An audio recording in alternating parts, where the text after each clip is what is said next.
मंत्री केटीआर ने कहा है कि केंद्र सरकार ने कल बजट पेश किया, लगता ही नहीं है कि देश के विकास के लिए फंड आवंटित किया गया है। उन्होंने आलोचना की है कि देश में सरकारें सिर्फ चुनाव के लिए काम करती है। उन्होंने कहा है कि चीन और जापान जैसे देश विकास में आगे है, भारत में वे आर्थिक विकास के बजाय राजनीति पर ध्यान केंद्रित करते हैं, लेकिन दूसरे देशों की तरह अगर हम अपने देश में भी आर्थिक विकास पर ध्यान दें तो हम नंबर 1 बन जाएंगे। उन्होंने सवाल किया है कि दुनिया में पहचान बनाने वाले ब्रांड हमारे देश से क्यों नहीं आ रहे हैं। मंत्री केटीआर ने HICC हैदराबाद में डिकोड द फ्यूचर विषय पर NHRD द्वारा आयोजित राष्ट्रीय स्तर के सम्मेलन में भाग लिया। उन्होंने कहा है कि हमारे देश में मानव संसाधन प्रचुर मात्रा में है। उन्होंने कहा है कि कुल आबादी में 60% युवा है। उन्होंने खुलासा किया है कि देश का युवा नौकरी का इंतजार कर रहा है। उन्होंने कहा है कि वह नौकरी देने के स्तर तक बढ़ने के बारे में नहीं सोच रहे हैं। सिंगापुर क्षेत्रफल में हैदराबाद से छोटा है। हालांकि उन्होंने कहा है कि विकास तेजी से हो रहा है। 8 साल से तरक्की कर रहा तेलंगाना देश के विकास में अहम भूमिका निभा रहा है। उन्होंने कहा है कि देश की GDP में 5% हिस्सेदारी तेलंगाना की है। तेलंगाना 4.6 ट्रिलियन अर्थव्यवस्था तक पहुंच गया है। यह पता चला है कि हम नवोन्मेष, बुनियादी ढांचे और समावेशी विकास को उच्च प्राथमिकता दे रहे हैं। मंत्री केटीआर ने कहा है कि हम TSIPAS के माध्यम से 15 दिनों के भीतर उद्योगों को अनुमति दे रहे हैं। 15 दिन से अधिक होने पर संबंधित अधिकारी से 1000 रुपए प्रतिदिन की दर से जुर्माना वसूल किया जाएगा। पिछले 75 सालों में ऐसा किसी सरकार ने नहीं किया। उन्होंने कहा है कि अमेज़न, गूगल और माइक्रोसॉफ्ट जैसी विश्व प्रसिद्ध कंपनियों ने हैदराबाद में अपना दूसरा सबसे बड़ा परिसर स्थापित किया है। उन्होंने कहा है कि हैदराबाद दुनिया की वैक्सीन राजधानी के रूप में उभर रहा है।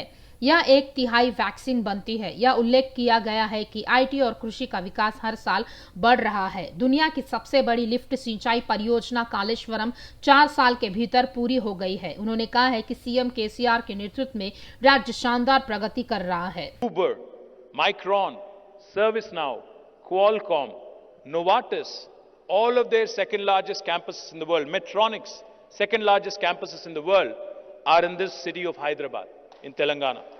Did you know that we produce 1/3 of world vaccines from this brilliant city of ours, Hyderabad? We are the vaccine capital of the world, not India. We produce 40% of pharmaceuticals for India. We also produce 1/3 of vaccines for the world. So this growth story that I was just talking about, of how well Telangana has done, not just in industry. While industry has been growing, Telangana's environmental goals also have not been compromised on. 7.7% is the growth of green cover in Telangana in the last 7 years, highest in the country. So this is the kind of well-rounded development I was talking about. Industry not at the cost of environment. IT has been growing. Our IT exports were 57,000 crores in 2014. As of last year, they rose to 1,83,000 crore. IT has been growing, but so has agriculture. Our agriculture has grown at 119%. Our paddy production in 2014 was 68 lakh metric tons. In 2022, it rose to 3.5 crore metric tons.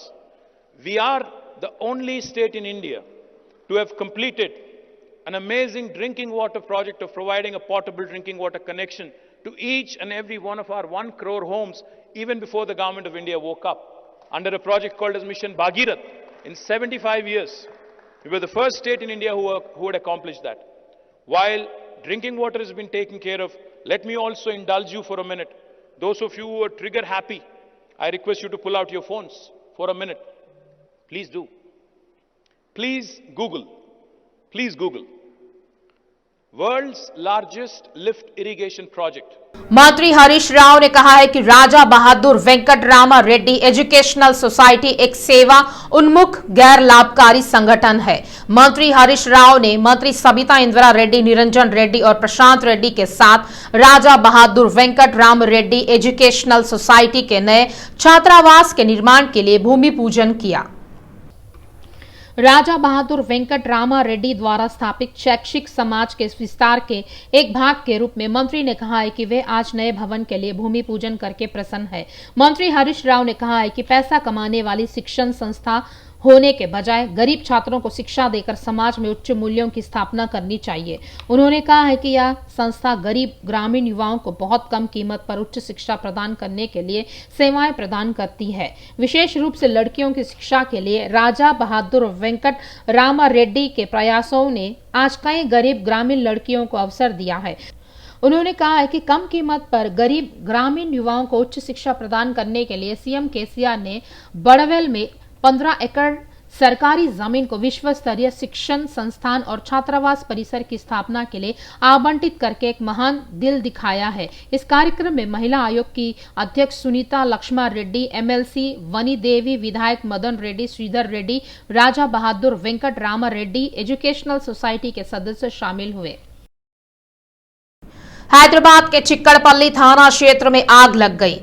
VST में अन्नपूर्णा बार के पास एक गोदाम में आग लग गई। मामले की जानकारी होने पर चिक्कड़पल्ली पुलिस मौके पर पहुंची। दूसरी ओर दमकल की गाड़ियों ने भी मौके पर पहुंचकर आग पर काबू पाया। शहर के कई गोदामों में लगातार आग लगने की घटनाओं की पृष्ठभूमि में सरकार ने गोदामों को लेकर अहम फैसला लिया है। सरकार ने नियमों का उल्लंघन कर चल रहे हजारों गोदामों की पहचान की है। इस क्रम में सरकार ने गोदाम मालिकों को नोटिस जारी करने के आदेश जारी किए। नोटिस के बाद नियमों का पालन नहीं करने पर आपराधिक मामले दर्ज करने का आदेश दिया है। यह स्पष्ट किया गया है कि अब से व्यावसायिक प्रतिष्ठान के लिए पुलिस की अनुमति अनिवार्य है। राज्य सड़क परिवहन निगम ने यात्रियों के लिए खुशखबरी दी है। अग्रिम आरक्षण के लिए विशेष छूट की घोषणा की गई है। 31 दिन से 45 दिन पहले रिजर्वेशन कराने पर टिकट पर 5% की छूट, 46 दिन से 60 दिन पहले टिकट बुक कराने पर 10% की छूट का ऐलान किया गया है। अडानी कंपनियों पर अमेरिका के हिडनबर्ग रिसर्च इंस्टीट्यूट द्वारा दी गई रिपोर्ट पर चर्चा के लिए बीआरएस ने संसद के दोनों सदनों में एक प्रस्ताव पेश किया है। रिपोर्ट में तर्क दिया गया है कि देश के लोगों और अर्थव्यवस्था पर गंभीर प्रभाव पड़ रहा है। भारतीय टीम ने हाल ही में इंग्लैंड में हुए अंडर 19 महिला विश्व कप में जीत हासिल की। टीम में तेलंगाना की खिलाड़ी जी त्रिशा यशस्वी और फिटनेस ट्रेनर शालिनी इंग्लैंड से हैदराबाद पहुंच चुकी है। केंद्रीय गृह मंत्री अमित शाह के इस महीने की 11 तारीख को तेलंगाना राज्य का दौरा करने की संभावना है। बीजेपी सूत्रों ने बताया है कि अमित शाह संसदीय प्रवासी योजना के तहत आएंगे। ट्रेनों की टॉप प्रीमियर कैटेगरी में आने वाली वंदे भारत ट्रेन हाल ही में सिकंदराबाद से विशाखापट्टनम तक चलने लगी है और 8.5 घंटे में गंतव्य तक पहुंचाती है। इसके तुरंत बाद सिकंदराबाद से तिरुपति, काचीगुड़ा से बैंगलोर और सिकंदराबाद से पुणे के बीच 3 और वंदे भारत ट्रेनों को मंजूरी दी गई है। लोगों को उम्मीद है कि कोच फैक्ट्री से नई ट्रेनें आते ही उन तीनों ट्रैक को जोड़ दिया जाएगा। और क्या वो ट्रेनें सच में इतनी जल्दी चलती है? समता कुंभ 2023 ब्रह्मोत्सवम का आयोजन रंगारेड्डी जिले के शमशाबाद स्थित समता मूर्ति स्पिरिट सेंटर में किया जाएगा। यहां इस महीने की 14 तारीख तक आयोजित किया जाएगा। कुतबुल्लापुर के एक घर हुई एक चोरी की घटना में जीडी मेटला थाना क्षेत्र के चिंतल शिवनगर में रहने वाले सॉफ्टवेयर कर्मचारी मनोहर के घर से चोर 10 तोला सोना और 7 लाख रुपए चुरा ले गए। तेलंगाना विधानसभा की बजट बैठकें कल से शुरू होंगी। इस पृष्ठभूमि में पुलिस ने हैदराबाद में विधानसभा के आसपास यातायात प्रतिबंध लगा दिया। तेलंगाना राज्य में एक बार फिर आईटी सर्च से हलचल मची हुई है, लेकिन भले ही आईटी तलाशियां नई ना हो, अतीत में वे एक ही कंपनी से संबंधित विभिन्न कार्यालयों और घरों में तलाशी लेते थे। लेकिन हाल ही में एक ही समय में 3 प्रमुख रियल एस्टेट कंपनियों एवं दवा कंपनी और उनके घरों की तलाशी ली गई। तेलुगु फिल्म इंडस्ट्री में एक और त्रासदी हुई है। लोकप्रिय तेलुगु फिल्म निर्देशक सागर का आज निधन हो गया। कुछ समय से बीमारी से जूझने के बाद आज सुबह उन्होंने चेन्नई स्थित अपने आवास पर अंतिम सांस ली। 1983 में उन्होंने नरेश और विजय शांति की मुख्य भूमिकाओं वाली फिल्म राकासी लोया के साथ एक निर्देशक के रूप में अपना फिल्मी करियर शुरू किया। उसके बाद उन्होंने कैदी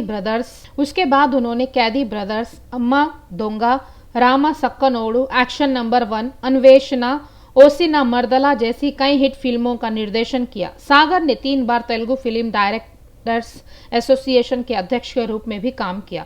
टॉलीवुड के कई वर्तमान पीढ़ी के निर्देशक जैसे श्रीनु वेटला, वीवी विनायक, रवि कुमार चौधरी, जी नागेश्वर रेड्डी टॉलीवुड में शीर्ष निर्देशक बनने से पहले सागर में काम करते थे। सागर का जन्म 1952 में गुंटूर में हुआ था। 1983 में एक निर्देशक के रूप में अपना करियर शुरू करने से पहले उन्होंने एक फिल्म संपादक, सहायक निर्देशक और कई तेलुगु फिल्मों के लिए विभिन्न क्षमताओं में काम किया। वहां 1991 में फिल्म स्टार्टअप पुरम दोंगलू के साथ एक शीर्ष निर्देशक बने। सागर के निधन पर टॉलीवुड सेलिब्रिटीज ने दुख जताया।